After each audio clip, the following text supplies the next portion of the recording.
IPL दरअसल एक फांस की तरह दिखाई दे रहा है, जिसमें सरकार ने आज साफ तौर पर कहा कि हर तरह से जांच की जाएगी और जो भी दोषी होंगे उन्हें सजा जरूर दी जाएगी। इस मसले पर हम चर्चा कर रहे हैं। अभिषेक मनु सिंघवी जी हमारे साथ हैं, हमारे साथ चंदन मित्रा हैं और साथ ही साथ हमारे साथ मोहम्मद सलीम जी भी इस वक्त मौजूद हैं। अभिषेक जी, हम आपसे फिर शुरुआत कर रहे हैं। दरअसल सरकार ने आज ये आश्वासन तो दे दिया, लेकिन यहां पर सवाल ये उठता है कि कोई समय सीमा होगी। आमतौर पर हमारे यहां जांच बहुत लंबी चलती है। क्रिकेट को लेकर बड़े संवेदनशील होते हैं भारतीय। पहले तो आप इस बात को सकारात्मक समझें और सराहना करें कि एक प्रक्रिया हुई और वो नैतिक आधार पर प्रक्रिया हुई जिसका आपने परिणाम कल देखा।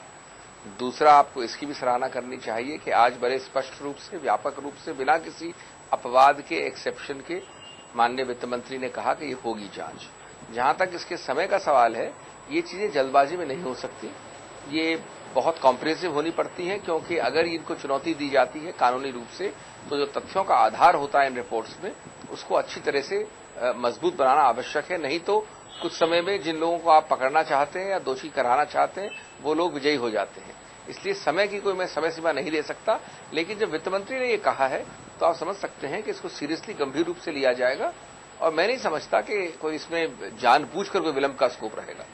जी सलीम जी, आप इस राय से इत्तेफाक रखते हैं कि सरकार संजीदगी से इस मामले की तह तक जाने की कोशिश करेगी, वो भी तब जब अभी ऐसी अटकलें हैं कि 2 और केंद्रीय मंत्री के नाम इस पूरे मसले में सामने आ सकते हैं?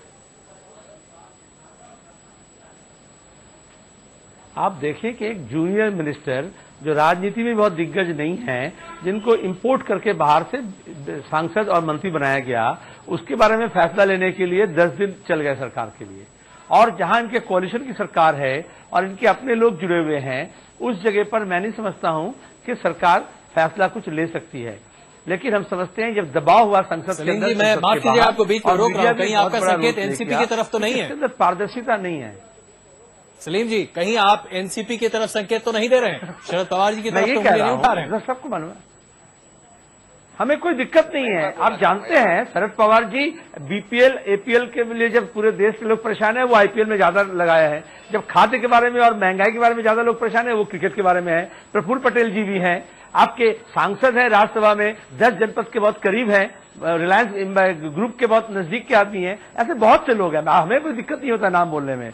मैं संसद के अंदर भी पहले कहा हूं, तो इसलिए मैं कह रहा हूं कि सरकार को फैसला लेना पड़ता है, हिम्मत जुटाना पड़ता है। और उसके साथ साथ ये जो अर्थनीति चलाया जा रहा है, ये एक जुआ की अर्थनीति है। खेल के बारे में सामने आ गया, खाद्यान्न के बारे में ऐसे ही है।